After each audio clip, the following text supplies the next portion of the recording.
Bom dia.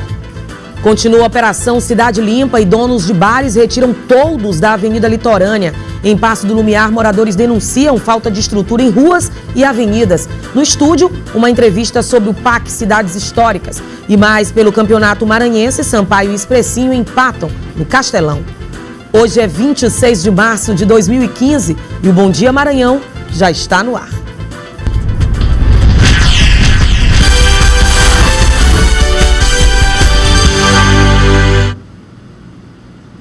E terminou o prazo dado pela Justiça para que todos os donos de bares situados ao longo da Avenida Litorânea retirassem os toldos. A medida faz parte da Operação Praia Limpa e não agradou os comerciantes. A medida já causa preocupação entre quem trabalha nos bares da Avenida Litorânea. É possível que demissões sejam inevitáveis. Esses toldos ele vinha agregar um melhor conforto para o cliente, né? Então a redução do fluxo de cliente vai refletir empregos no dos meus companheiros, em tudo, né? Que são mais de 90 funcionários. A determinação partiu do Ministério Público, que chegou ao ponto em comum acordo com outros órgãos da Prefeitura de São Luís e do Governo do Estado. Nesse bar, toda a estrutura externa precisou ser imediatamente alterada. Aqui existia uma cobertura, que agora foi substituída por guarda-sols. Isso sem falar do cercado que havia aqui feito por cordas, que também precisou ser retirado. Na verdade, o cliente cada vez é mais exigente, né? Ele para vir num barzinho à noite, gastar, ele quer uma boa música, uma boa mesa e um conforto. Ele não vai ficar na chuva, né? Nesse período chuvoso aí, acho que foi uma péssima hora de tirar. Além da retirada de toldos e de cercas que impeçam o acesso de banhistas ou frequentadores, o disciplinamento em bares da Avenida Litorânea prevê ainda a adequação de outros itens. Nós temos a questão da poluição sonora, não produzir poluição sonora, essa é a lei. Nós temos a questão do horário do funcionamento, que é uma lei municipal número 200, que alterou o Código de Postura. Eles podem funcionar até 3 horas da manhã, sem problema nenhum. No total, são 56 bares, que até então, de acordo com o Ministério Público, atuam ilegalmente, sem regulação alguma. Acho que certamente tem outras prioridades para ser feitas aqui na capital, hein? E olha, moradores denunciam os problemas do bairro residencial Safira, em Passo do Lumiar. Mais de 50 famílias estão sendo afetadas com a falta de estrutura, saneamento básico e iluminação pública. Ruas intrafegáveis, lixo jogado em qualquer lugar, assalto diariamente. Essa é a realidade de quem mora aqui no residencial Safira, no município de Passo do Lumiar. Todo o tempo é desse jeito aí, ó, como tá o lamaçal bem aí, ó. A situação dos moradores aqui no residencial Safira, em Passo do Lumiar, é precária. Muito mato, lixo e lama tomam de conta das ruas. Até para passar, é uma dificuldade. Os moradores afirmam que já foram pedir socorro na Prefeitura de Passo do Lumiar e até agora ninguém apareceu. A situação só piora. Nós passamos muita dificuldade devido a esse saneamento péssimo, que acho que nem no Afeganistão não tem uma rua tão péssima quanto essa. Tem o risco até de pegar uma leptospirose. Moro 11 anos, não vi benfeitoria de nada, nosso bairro não tem nada. Seu Denilson já teve que pagar para poder tirar o mato que estava tomando de conta de um terreno na frente da sua casa. Cada dia que passa surge mais problemas, né? Porque aqui desde quando foi feito o loteamento, nunca foi feito nada pela prefeitura, nem pelo estado. A população que faz alguma coisa, né? E a Secretaria Municipal de Infraestrutura de Passo do Lumiar informou que o residencial Safira está incluso no cronograma de serviços de melhoria do tráfego, já iniciado em várias comunidades do município.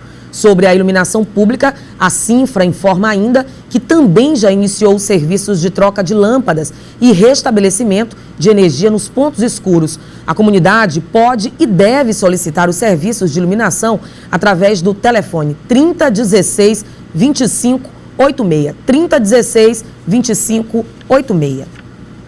E em Codó, a polícia ainda aguarda as imagens do circuito interno que podem ajudar a identificar o homem acusado de instalar um equipamento em caixa eletrônico para copiar cartões magnéticos. Essas imagens mostram o artifício usado pelos bandidos. Segundo informações do subgerente, o seu Sérgio, até o momento nenhum cliente foi prejudicado. Mas as investigações, quem vai estar comandando é a Polícia Civil, que deverá passar essas informações para a Polícia Federal. O chupa-cabra foi encontrado nessa agência bancária que fica no centro. O acontecido foi por volta das 13h30.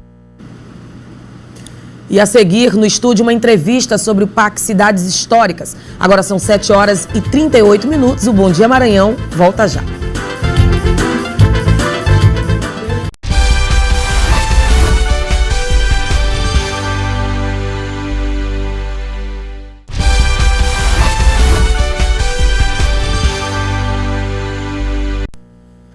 A reunião entre trabalhadores rodoviários e a classe patronal terminou sem acordo. Foram mais de 3 horas de negociações e eles pretendem voltar a se reunir hoje.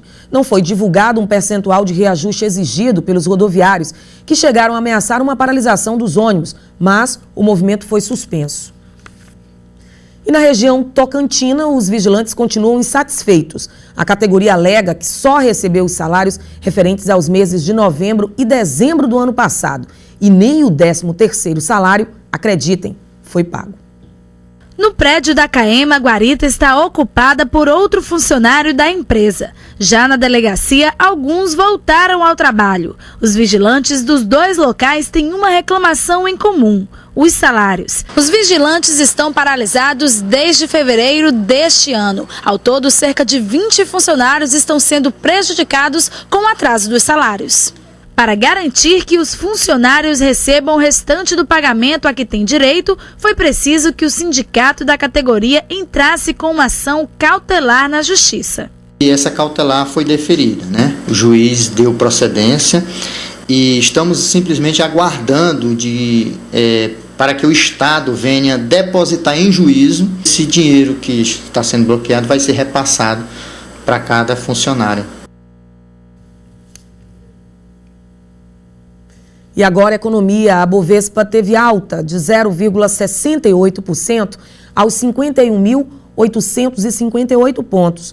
No mercado de câmbio, o dólar comercial teve alta de 2,43% e vale R$ 3,20. O peso argentino teve alta de 1,96% e vale 36 centavos.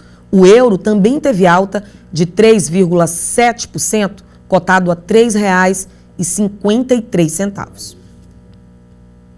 Será assinada hoje a ordem de serviço para a reforma das praças Deodoro, Panteão, além de outras. Entre os presentes estarão o ministro da Cultura, a presidenta do Instituto do Patrimônio Histórico e Artístico e Nacional, IFAM, e o secretário de Articulação Institucional.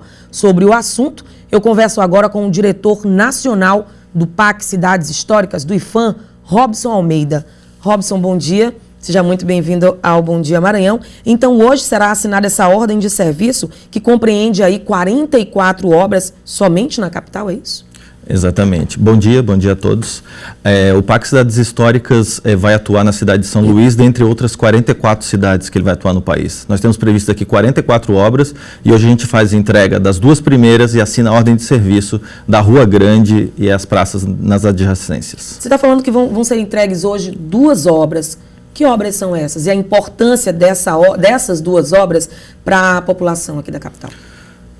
As 2 obras que serão entregues é a fachada do Sobrado dos Belfort, no Largo do Carmo, e a Praça da Alegria. São 2 obras que, num conjunto, elas detêm essa importância. O PAC Cidades Históricas atua de forma integrada para mudar a dinâmica do centro histórico. É mais uma tentativa que a gente vai ter para que o centro histórico seja realmente revitalizado, tenha vida, tenha uso e que a gente não precise ficar reinvestindo dinheiro público a alguns anos para que esses imóveis se mantenham restaurados e em uso.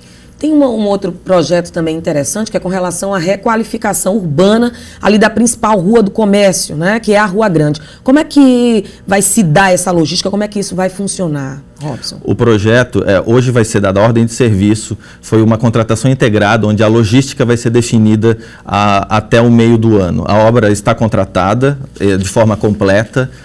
e será feita a requalificação dos passeios, embutimento da fiação aérea, requalificação da via, para que a via mais importante do comércio de São Luís tenha qualidade para os seus moradores e seus usuários. Tem uma previsão de início? O início, a ordem de serviço é dada hoje e o início efetivo da obra será até o meio do ano, talvez junho ou julho. Hoje também vai ser assinada, como eu falei anteriormente, a ordem de serviço para as reformas, entre outras coisas, das praças Panteão e Deodoro, localizada ali no coração do centro da capital. Tanto a Praça Deodoro como o Panteão, a gente já inclusive fez várias matérias de reformas que aconteceram. Por que essas duas praças sempre passam por reformas e elas acabam ficando do mesmo jeito? Porque só o restauro não é o suficiente. É necessário que haja um cuidado do poder público com esses espaços públicos, fiscalização para que não haja depredação e, além disso, que a população também fiscalize. Vai ser investido um montante de 28 milhões de reais nessa nova fase da Rua Grande e as praças que foram citadas aqui. É um mesmo projeto, será atuado integradamente e a gente espera que assim a gente tenha esse espaço público cuidado e restaurado ao longo dos anos.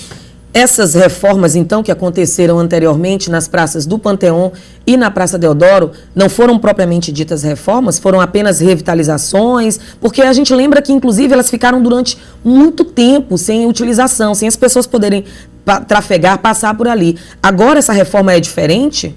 Eu não conheço as intervenções que ocorreram que já anteriormente. Aconteceram. Exatamente. Mas a gente fala, revitalização, não deixa de ser uma reforma, porque a gente vai atuar e requalificar aquele espaço para uso da comunidade.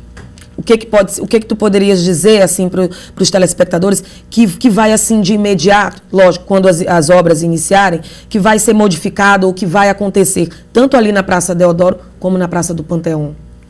É uma requalificação urbana, são alteração do mobiliário urbano, dos bancos, uma reorganização do uso, que a gente sabe que elas estão ocupadas indevidamente. Então a gente está em conjunto com a Prefeitura trabalhando, assim como foi na Praça da Alegria, a requalificação do espaço para que as pessoas usem e não só tenha que seja reorganizado o uso dessas praças. Mas é importante dizer que, além dessas obras, a gente tem outras 33 obras que já estão com projeto em elaboração. Nós temos outras 5 obras que estão em andamento já pelo programa e o investimento total aqui em São Luís será de 133 milhões de reais só no centro histórico. A gente inclusive tem algumas imagens aí do centro histórico da capital e aí a gente sempre fala com relação à importância da revitalização de todo esse patrimônio histórico, patrimônio nosso, né, Robson? Sem dúvida. Claro, aqui a gente tem também imagens de imóveis particulares, mas a gente vai atuar, como eu disse, em 44 espaços e imóveis de uso público e que, sem dúvida, trarão uma nova vida ao Centro Histórico de São Luís. 44 cidades, né, serão contempladas aí por esse PAC Cidades Históricas, que é um programa nacional, e aí uma dessas cidades é São Luís. Uma boa notícia, enfim, para a população de São Luís. Sem dúvida, São Luís é um patrimônio nacional, é um patrimônio reconhecido pela Unesco como patrimônio mundial e ela está inserida nesse programa. O PAC Cidades Históricas é o maior programa de investimento no patrimônio cultural que o país já teve. É uma possibilidade de investimento de 1,9 bilhão de reais para a requalificação dessas cidades que são importantes para o nosso país. Tem alguma ação também ali para o lado, ali para aquela área do mercado público? Exatamente. O mercado público é uma das ações do programa. O projeto já está em andamento, está sendo discutido com a Prefeitura, que é a dona do espaço, e com os permissionários, para que a gente tenha uma obra que também traga qualidade àquele espaço para uso da população e para uso de quem trabalha ali. Porque não basta também só o envolvimento do IPHAN, tem também toda a parceria, tanto com os órgãos competentes, principalmente com a Prefeitura. Não, sem dúvida. O PAC ele é executado em parceria. Aqui no Maranhão, a execução é direta do IPHAN, mas a gente tem uma parceria forte com o governo do Estado, que está nos dando um apoio principalmente na equipe e sem dúvida, a parceria da Prefeitura, quem é o gestor dos espaços públicos no município. E só para finalizar, a ordem de serviço será assinada hoje, que horas e onde? Será assinada hoje no Teatro Arthur Azevedo, com a presença do Ministro da Cultura e da Presidente do IPHAN, além, é claro, da Superintendente do IPHAN no Maranhão. Ok. Conversei com o Robson Almeida, que é o diretor nacional do PAC Cidades Históricas do IPHAN. Mais uma vez, muitíssimo obrigada pelos esclarecimentos aqui no Bom Dia Maranhão. Obrigado a todos e um bom dia. Bom dia. E olha, a seguir, no dia do aniversário do Sampaio, o Sampaio Corrêa empata com o Expressinho no Castelão. Agora são 7h50. O Bom Dia Maranhão volta já.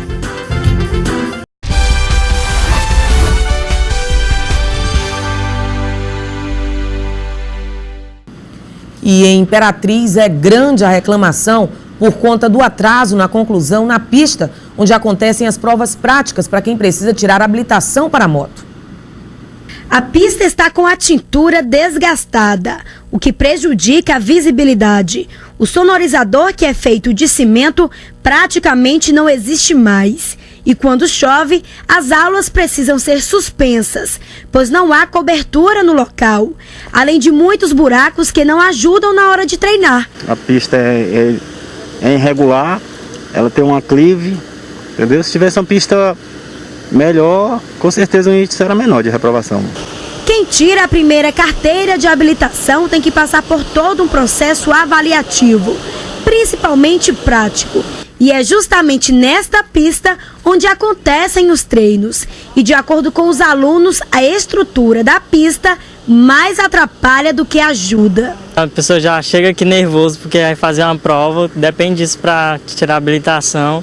Ainda, além do nervosismo, ainda tem a pista irregular e não dá. Pela situação, um outro local foi improvisado ao lado. Mas a estrutura também não ajuda muito.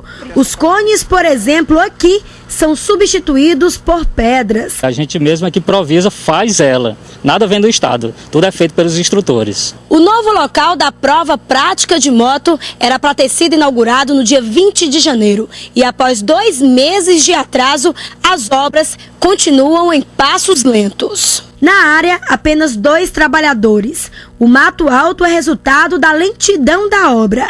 O material de construção praticamente abandonado. A nova pista não há previsão de quando vai ficar pronta. Enquanto isso, as provas e os treinos ainda continuarão sendo na pista sem nenhuma estrutura. E confira agora como fica a previsão do tempo na capital e no interior do estado. O dia terá muitas nuvens e pancadas de chuva a qualquer hora no Maranhão. Nas demais áreas, a chuva é rápida e isolada entre a tarde e a noite. Confira o mapa. Em Itapé-Curumirim, Bacabal e Barreirinhas, a máxima é de 31 graus. Em Barra do Corda, Imperatriz, a máxima é de 33. Em Barão de Grajaú, Caxias, a máxima é de 32. Em São Luís, mínima de 25 e máxima de 30 graus. E agora futebol. O Sampaio não conseguiu vencer o lanterna do campeonato maranhense, o Expressinho, em jogo realizado no estádio Castelão. Sobre esse assunto, eu converso agora com o radialista Garcia Júnior, que está aqui no estúdio, radialista esportivo da Rádio AM, e vai conversar rapidamente com a gente sobre esse jogo e principalmente sobre a rodada do final de semana. Garcia, bom dia, muito obrigada, viu? Bom dia, obrigado a você, estamos aí. Que presente de grego o Sampaio deu ontem para a torcida. Pois era isso 92 mesmo, anos. Era isso mesmo que eu ia te perguntar, 92 anos, no dia que o Sampaio está fazendo aniversário, consegue empatar com o Expressinho. Conta pra gente como é que foi. Inacreditável, né? Para nós que acompanhamos o futebol no seu dia a dia, muito difícil de você entender. Primeiro porque o Sampaio Corrêa é favorito. O Sampaio está na Série B. Sampaio é um time de uma estrutura maravilhosa, né? Quando faz qualquer competição a nível local, quem vence? O Sampaio. Ontem foi diferente. Ele resolveu aprontar, empatou com o Expressinho, lanterna da competição. Tá aí os gols, você está acompanhando. Esse já foi o do Walter, né? Do Valber. E o Sampaio criou, mas a bola não entra. E quando não entra, não adianta, né? Não tem como. Ontem o goleiro do Expressinho estava assim numa noite maravilhosa. Final, 1-1.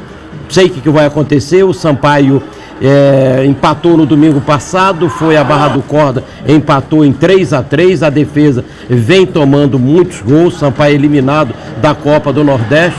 E agora, eu repito, tropeçou ontem à noite, sem querer menosprezar o time do Expressinho. Para o Sampaio, empate com sabor de derrota. E como é que fica agora a situação do Sampaio Corrêa e também do Expressinho, que é lanterna? O Expressinho conseguiu marcar o primeiro ponto, logo em cima do Sampaio Corrêa, eu repito, tido como favorito. Sampaio não, Sampaio, apesar do empate, o Sampaio é um time que está na segunda posição, tem 12 pontos. Primeiro é o time do Santa Quitéria, o Moto fica na terceira. O Sampaio não joga neste final de semana. O Sampaio fica de folga, quem joga é o Motoclube, que está embarcando exatamente nesse momento para a cidade de Balsas. O Moto joga neste final de semana. O Sampaio é folga hoje, jogadores irão se representar amanhã. E o técnico Oliveira Canidé vai ter a missão muito difícil agora. Qual é essa missão? De tentar resolver problemas do setor defensivo do Sampaio. Se o Sampaio faz gol lá atrás, a defesa não consegue segurar. Só lembrando então que na próxima rodada o Sampaio enfrenta o São José, não é isso? Isso, exatamente. No dia 5 de abril. Nós temos mais 2 jogos ainda para o Sampaio Corrêa, o São José e Motoclube no clássico, no super clássico do futebol maranhense. E aí no mesmo dia jogam na preliminar no Castelão, Expressinho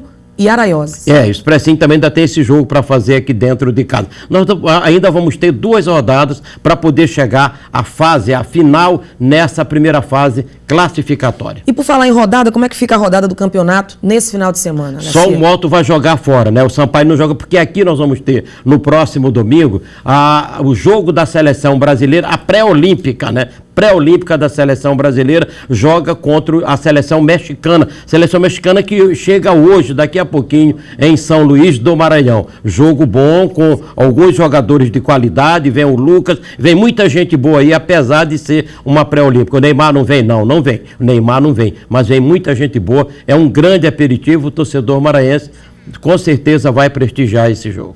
Garcia Júnior, radialista esportivo na nossa rádio AM, muito obrigada pela participação, viu? Bom dia para você. Obrigado para você também.